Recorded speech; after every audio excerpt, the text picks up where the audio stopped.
Hi everyone, welcome to another episode of Webtech Tutorial. In today's tutorial video, I'm going to show you how to download Ring application on your iPhone. Watch the video till the end and don't forget to subscribe to our channel by hitting that subscribe button.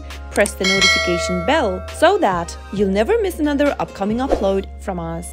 If you want to download Ring application on your iPhone, then the process is quite simple. Open up your App Store, but make sure that you are connected to a stable internet connection. Go to the search box and type in Ring in the search bar and search. Once you find this application that says Ring Always Home from ring.com, tap on the Get button to begin the downloading process.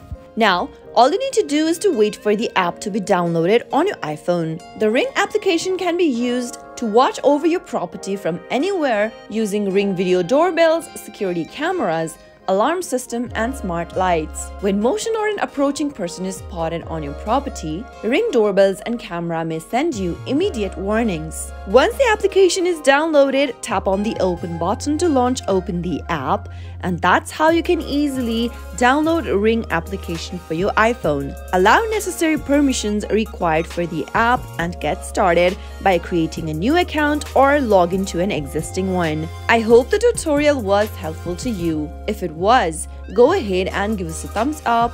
I'll be back soon with more videos like this. Thank you for watching.